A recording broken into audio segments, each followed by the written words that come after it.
Oh.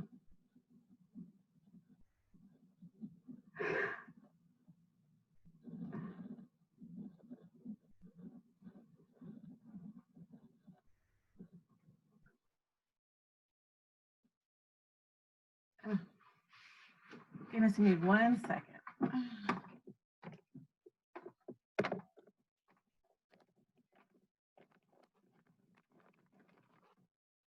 Hi, Sophia.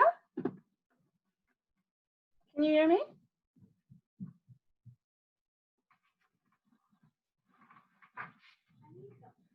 Okay, so Mommy said her session starts at 2 o'clock right now, and because you disconnected my camera, I now have to try and figure out how to do it without the camera, which is not helping. Do you know how to reconnect the camera? Yeah. So do that, please. So please give me the varsity tutors, please. Give me what? Varsity tutors.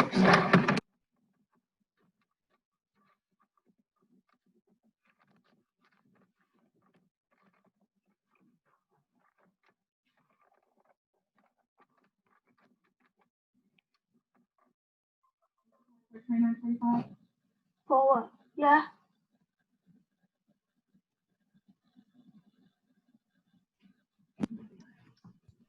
Hi there. Hi, Queen. How are you? Good. You're so beautiful. It is? Are you sure? Because, okay, great. I put it in, but it's not. I know it's not working because you disconnected it. Oh, How are you, love? I'm fine. How are you doing? Doing just fine. We've had technical Take your difficulties. time. I have my time. You're my last thing for the day. Take your time. I love that, and that is beautiful. Go ahead, your sister. I tried it. No, because you took it out, and now it's I'm going to mute myself and play a little bit more of my music. I appreciate that. I'm sorry, taking I appreciate that. I don't know what you're talking about. You took my camera out and now it's not working, and now I'm not having the best moment right now. So you're going to have to give me a minute.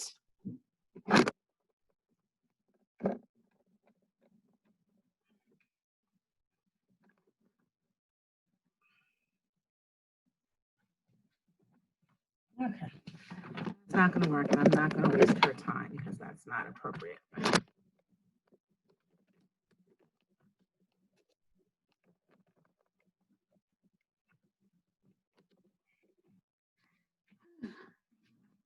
Okay. Well, my darling, because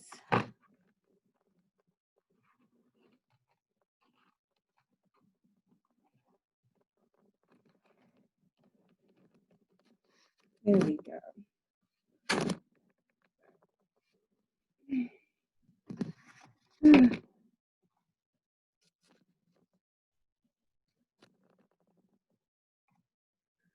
All right.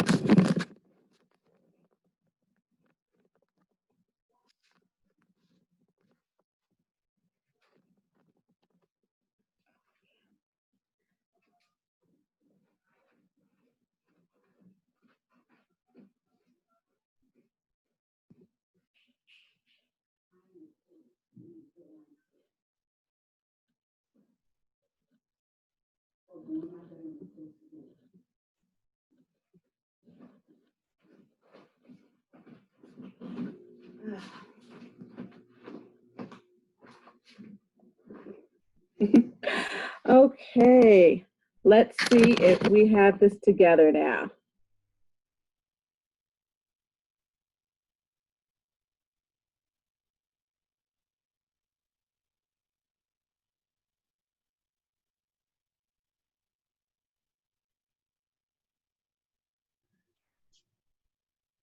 Okay.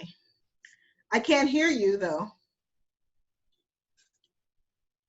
I can see your beautiful face, but I can't. Now I can see and hear you. Perfect, perfect. Thank you, Sophia, for really helping us out here. I truly do appreciate it. As you know, this session is being recorded, but you will get all the updates and everything before it's posted in July. And I guess we can kind of go ahead and get started. I'm going to be respectful of your time because you are a busy woman. A little bit. I love it. Not too busy for the ADA. I love it. And But not for you. appreciate that in more ways than you can possibly imagine. For our audience that are watching right now, this is Camila Martin-Proctor, and this is Science Foundation, and this is our PSA Zoom session with discussion about the ADA 30th celebration, and our guest today is Miss Sophia Casey. And I'm going to give her 5 minutes to introduce herself, and then we'll tell you a little bit our story and how we met, and then we'll get into our discussion. Excellent. Hi, everyone. Thank you so much, Camila. I am so very grateful. So very grateful. So very grateful. I'm going to say it 1,000 times. Thank you so much to the team for having me here. This conversation and this topic is very near and dear to my heart. I'm Sophia Casey. I'm an international award-winning speaker. I love to be able to say that. Corporate trainer, and I'm also an executive life coach.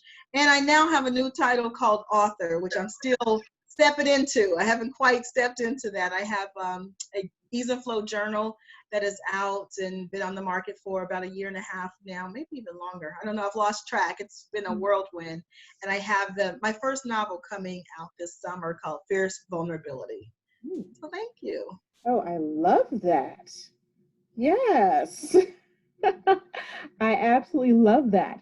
To give our audience a little bit of background here. So maybe about 2.5, maybe 3 years ago.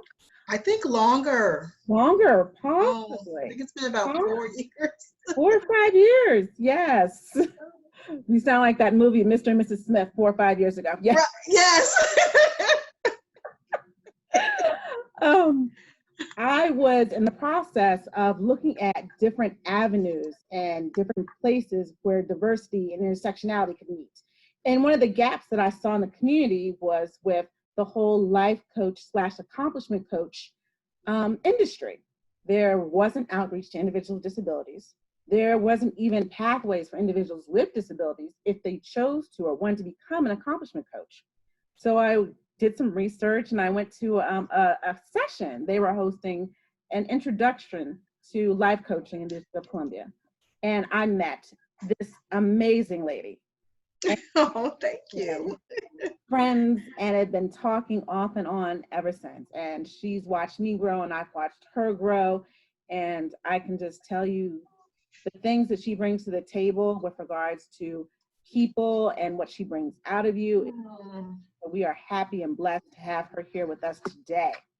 So that's how we got to know each other. Thank you for saying all that. Yes, no, it's all truth. So it's not even like something hard to say. One of the first discussion points I really wanted to have is maybe you can give us a little bit of opinion or clarification. Is it life coach or is it accomplishment coach? Thank you. Thank you for asking the question. So my title and my training is under the umbrella of life coaching. Life, and we like to say life and leadership coaching because a lot of the work that's involved in life coaching is actually supporting people around leadership. So it's all under the big umbrella of leadership, but definitely I would say life coaching. And then there's several designations and niches that we could talk about under that big umbrella, but absolutely life coaching. Okay, I love that. Thank you for that clarification. And I love that she said life and leadership coaching. She doesn't want you just to live your life. She wants you to be a leader in your life. And she kind of does that with everything that she says and does and brings out in you. So that's kind of opening up the first part of our discussion. We have clarified that it is a life, but in leadership position, serving in your purpose in that manner. Absolutely. So, about your story, how did you become engaged with this whole pathway? Well, I tell you, I now know that I've always been a coach. I think I've always been a coach. Even when I was a little girl and, most girls are playing with Barbies, I did that too. But I'd be playing CEO and having my own business and wanting to support people around moving forward. And I would always play teacher too, and wanting to support people around learning and moving forward. And so I feel like I've always been a life coach, but I had a wonderful, wonderful career as a public servant, worked many moons in the federal government for different federal government agencies, and also worked a lot in the private sector too. And in many of my roles, I was director of human resources or director of training or director of communications. So all in that vein. And now I know that a lot of what I was doing was actually coaching. But back then we didn't have the term coach. We certainly didn't have the term life coach. A coach was somebody that you would see on ESPN. Right. Out on the field. Yes. And so I came into this work. I actually was introduced to this work and invited to observe a coach training program. Started working with a coach as a recommendation from one of my sorority sisters. She had been working with a coach for quite a while, and she kept talking about these monumental shifts that she was having around finances and her relationship to finances. And that's something that I really wanted to have a shift around. I wanted to have a shift around money and be able to start relating to money as air, and that wealth is possible for me because I'm worthy of it. So having that conversation with my sorority sister, I was like, oh my goodness, tell me more about this coaching thing. What is this? What is this? And she introduced me to her coach, and the rest is history. I fell in love with the process. I was amazed by the level of support and the intensity of commitment to me having what I wanted in my life. So I was hooked, and started coaching then, kind of on the side hustle, like a lot of us entrepreneurs start. Right. And then fell in love with it so much that I actually left a 6-figure salary job to do this work full time, and haven't looked back. Yeah. Have not looked back. I love that. Well, then let's dip right into what I discussed with you kind of the first couple times we met with regards to the intersection of the disability community and pathway with regards to life coaching. Where are gaps and how can we do better about meeting this? I know for me, what I honestly see is 2 things. One, there's a gap in awareness. We don't know about life coaching, accomplishment coaching. Yes. Is we want to talk about it or call it. We don't know that it's accessible to us. We don't know that it's a tool that we should be using as well, just as a community in general. And absolutely. To pathway. Girl, you left a 6-figure job. I don't know if people can see her background, but she's living her best life back here. Yes. And I'll tell you, I get that all the time. I get that all the time. You did what? And not just left a 6-figure salary job, but what I get oftentimes is, you left a good government job? Yes. With the pension and the, yes. Yes. But, and that was part of the reason why I did, take the leap of faith, because it truly was a leap of faith, right? But it was such a pull, it was such a calling on my heart to do this work. And it's because of the reasons that you just said. Excuse me. There wasn't a lot of awareness around coaching. Like I said, I didn't even know what it was. I was doing that work, but I certainly wasn't calling it that. So yes, there's definitely a gap around the awareness of like, what is coaching? What is life coaching? And how can it be supportive of you? And it's such a great tool, such an effective tool to help you move forward, focus on your goals and move forward.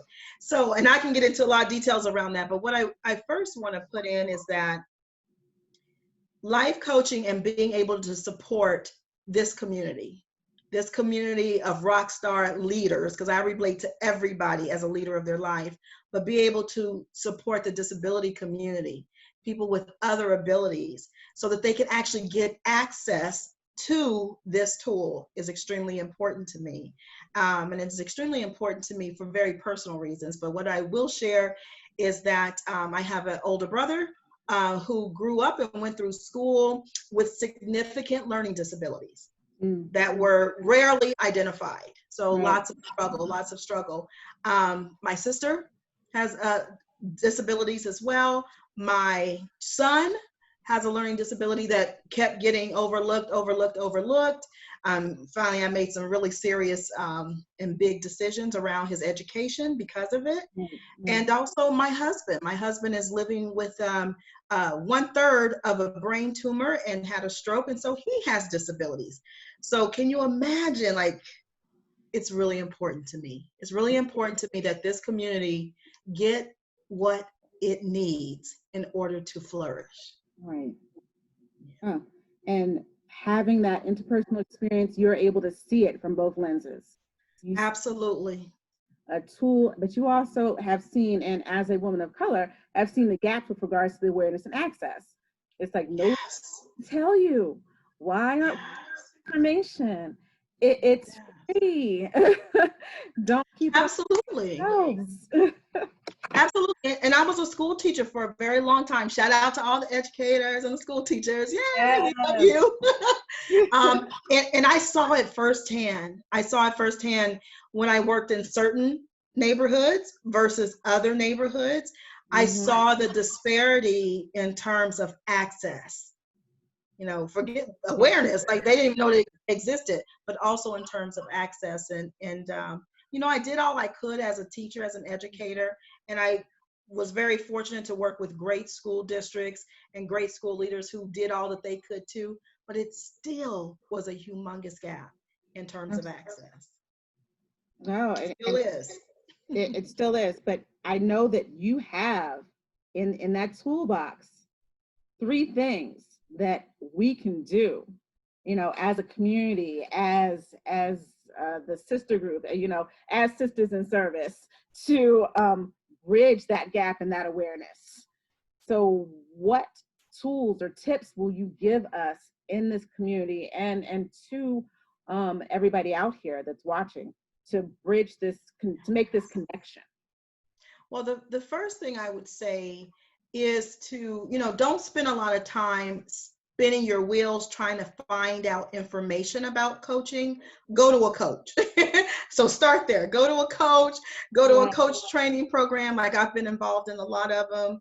I'm actually involved in very involved in a coach training program right now. But get a coach. And I know as soon as I say that to people, you know what I hear, Camila, right? Oh my gosh, I can't afford that, and that's so much. Right. We don't. First of all, you don't know. You don't know yet, right? And there are so many opportunities for you to work with a coach, and it may not cost you anything. That coach may be willing to work with you on a pro bono or a sliding scale basis. But my invitation, my first invitation is to partner up with a coach. That one meeting with a coach completely changed the trajectory of my career just from that one conversation. So I would say number one tool is a coach. Number one tool is a coach. And then the second thing I would say is, if you are a part of an organization, a company, an association, a community club, anything like that, start having the conversations about coaching. Ask them, is there a coaching component in the organization or in the community? Is there a coaching component? Okay. And if there isn't, encourage them to have one. And I can help you with that conversation. But I would say definitely bring it into the organization, bring it into the community. And then the third tool I would add is a big part of coaching, and what I think helps people be so successful when they work with a coach, is their willingness to receive feedback and their willingness to actually stay in action around their goals. So there's a tool right there, like just for you to ask yourself, am I willing? Am I willing? Am I committed to that?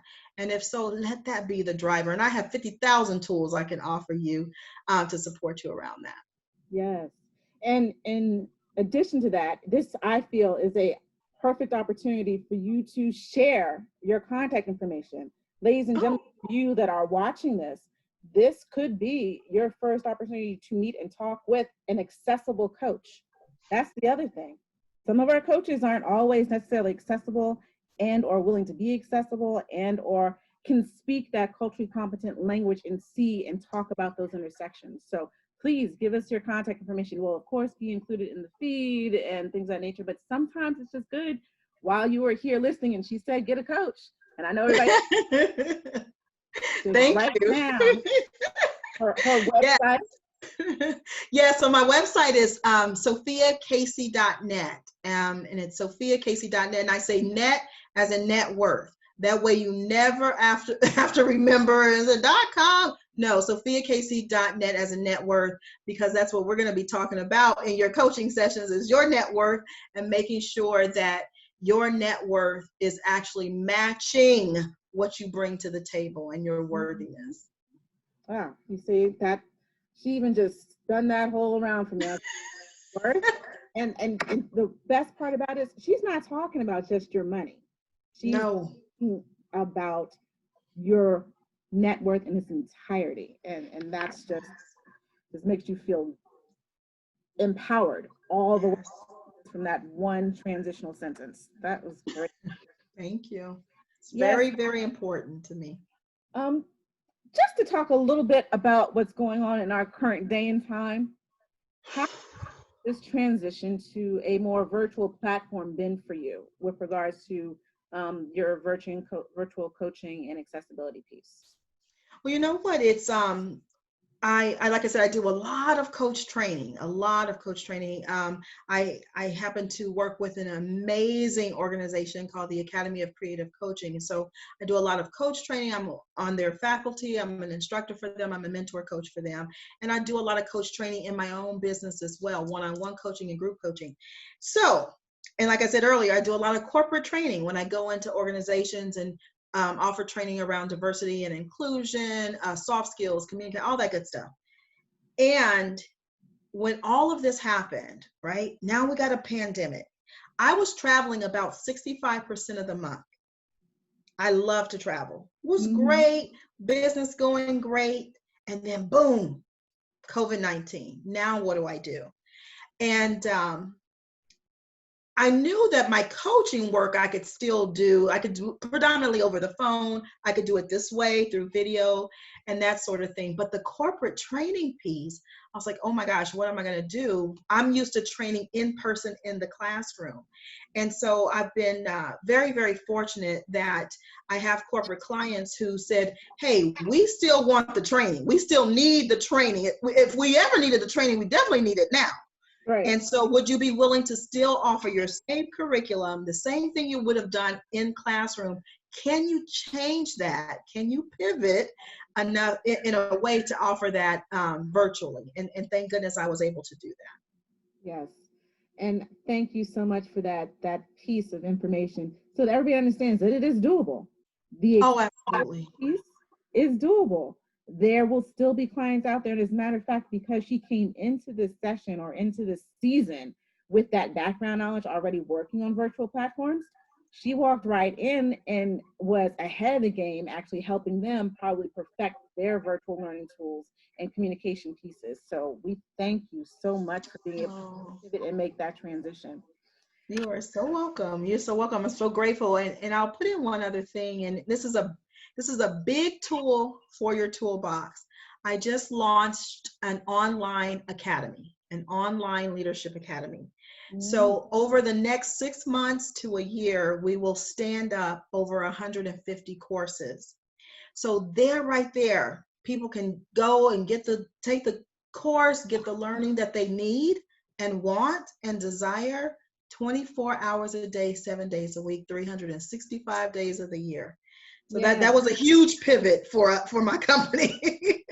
Yes. But it sounds amazing. It sounds beautiful. And it sounds like exactly what we need in this season worldwide for everybody. So I know that that's going to be a massive, major success, not just with regards to you personally, but the success and wealth and the network you're going to spread this world. So that's going to be more than anything else.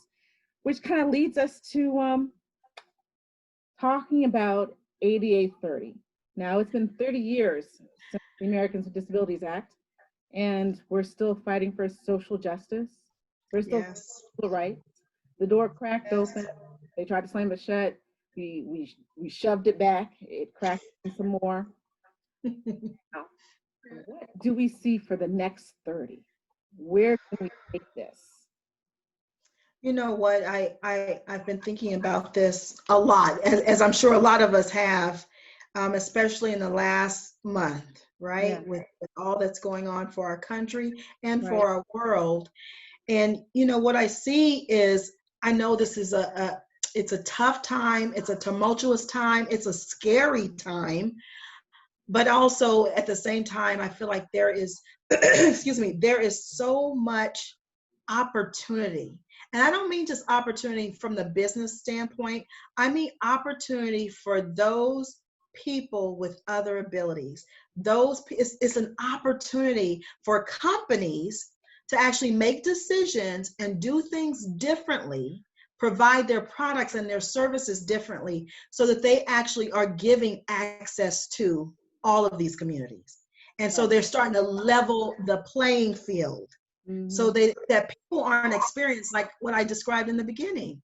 Like, oh, if I taught in this school district, something would happen. If I taught in this school district, the students wouldn't have half the access than the other school districts were providing. So I really see it as an opportunity for companies to really stand up and show up for all Americans, Right. no matter what the ability is. Right. I really do. I love how you're saying other ability, because it's not necessarily in that framework. We look at it from the perspective of, you have this quote unquote thought that this is how it should be done. But then you bring somebody that does it differently. And not only is it different, it's a little bit more effective. Not only is it a little bit more effective, it's a little bit more efficient. And why? Because we've had to learn to work around a system that wasn't built for us. So our own system, we fix yours. And then you sit back and say, we didn't see it that way because we weren't at the table. So thank you for bringing that to corporate America's attention, that differing views, that these perspectives are what is going to make your company change, shift, and go to a much higher trajectory. So I love that you see that expansion to the next 30. And I do know that's a heavy lift. It's a heavy lift. But you know what, Camila, I think about, what if the companies, oh gosh, I just got goosebumps even thinking about this. What if the companies 30 years ago had prepared for such a time as this, and prepared for such a time as this by working with the demographic that we are talking about, that the ADA supports and protects? What if 30 years ago they had said, hey, let me make sure that I have folks here. I have a diverse background of people. I have a diverse level of abilities of people sitting at the conference table, deciding what our products are going to look like and what our services are going to look like. I imagine many companies would have been able to pivot a lot easier than they are finding they're able to do so right now. Wow. That's my 2 cents. No, I love that, because that basically closed out my next question. And what does the ADA mean to you?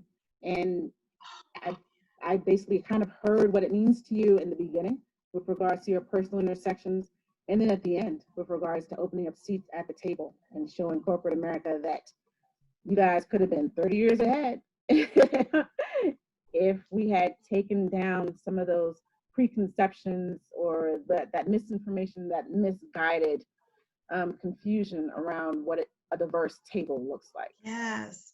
And I've worked with a lot of organizations and a lot in the civil rights areas and diversity and inclusion areas, like I said before. And what I have found is that a big plus for me as a consultant coming into organizations is to just be able to be with the decision makers' fears. Because a lot of times it's just fear, like, oh, I don't know, that person's different, or they have different abilities. So I don't know how to navigate that. Am I going to have to create something new in my company to help navigate that? And that's what I hear constantly, right? As a corporate consultant, constantly, like, oh, I don't know how I'm going to be able to hire that type of person. I don't know if I can do that. Will I be able to accommodate that person?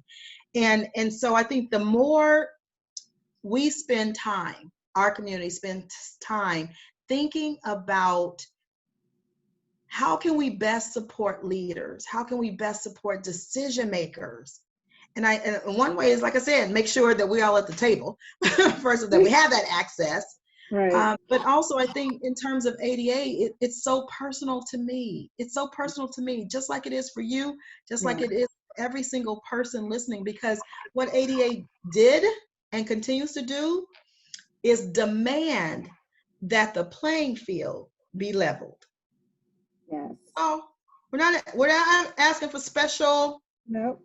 We're asking for equal. Right. Equal. That's all. So Time, space, and opportunity. that's it. Yes. That is it. Absolutely. Well, Miss Sophia, I want to thank you so much for speaking with us today. We do hope to have you back on some additional panels and some additional working groups. I know that we're probably bringing in a couple of the people that you've worked with so that they can share their experience as well. And on behalf of the MS Lions Foundation and on behalf of our awareness campaign for ADA 30, we thank you so, so much. And were there any last words that you wanted to leave us with today? First of all, thank you again for having me here, because this conversation is so passionate, as you can tell. I'm so passionate about this conversation, I should say. So thank you again for this full circle moment. I think about how long ago we met, and here we are having this conversation. And our meeting started with us being passionate about this conversation about coaching and certainly supporting ADA. And so thank you again. Thank you for that. And then the last thing I'll say is that don't give up the fight. Don't give up. Because we'll, in a blink of an eye, we'll be celebrating ADA 60 in a blink of an eye. Yes. Oh my goodness. Thank you. Thank you. Thank you. My pleasure. And we'll see you later. Thank you. All right, I'm going to close out the meeting now. Family, have a great time. Follow us, and I will be sending out Ms. Casey's information. Talk to you soon. Thank you.